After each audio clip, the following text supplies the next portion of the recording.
Chamari hi goalkeeper Zuala ron lang ve le thung ta a kim kim à bola va chu sak thave ma phela va pet thave ha chu tinga ti don Aizawl FC ti khalang goal khana Aizawl FC nan khung ta tharapuya mangin tharapuya konfi le mai en non le tai la ma phela ball pass ha fing e maya space defender Alex a ball som te ron cover le man zoka Alex a ball lo ve thina ro room tok lo deu luang tia cross ball lum zela phát chặt đều em Amoy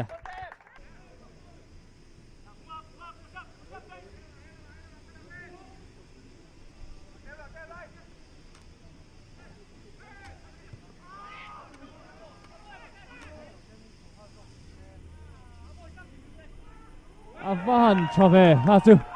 Amoy ra là dâu này đây ma coi kia nó clear mấy tụi nó khắp pet chuộc mấy rồi và khi ma coi kia pet chuộc nó sẵn này đấy ngã goalkeeper à li pha ball kia ama nó sẽ MS à thì định lâu bốc này goalkeeper ra mà đi goalkeeper MS à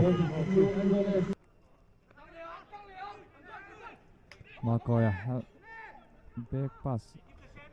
MS à trong in MS à vắt thì hậu phải ó xin phèn làm thông player te trần thằng ngoi vắt chặt đều em MS à anh sẽ còn phanh hai view mấy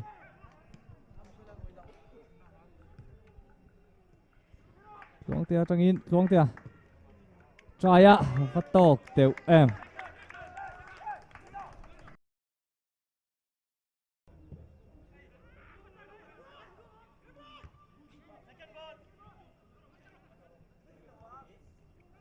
đồng tiền trong cái Amoy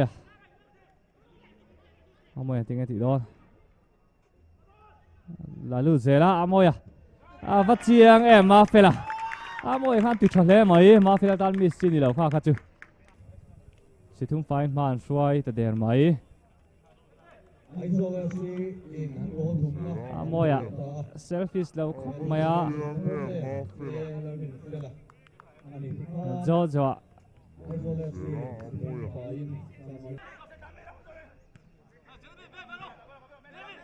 Zira Pedik về được Zira sư Game mà các bạn pet đã đậu xe đã chân chặt tất cả nhỉ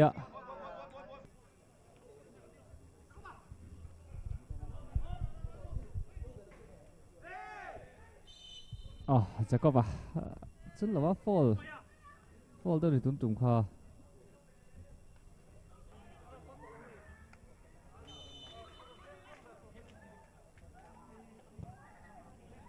và môi về ha chứ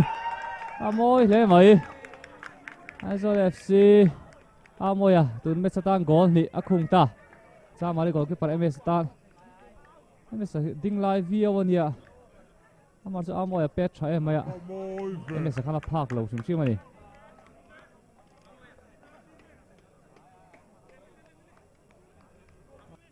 tụi mình sẽ rất chuan goal đi xin fine man suy đẹp mấy Stanley effect kan mu chan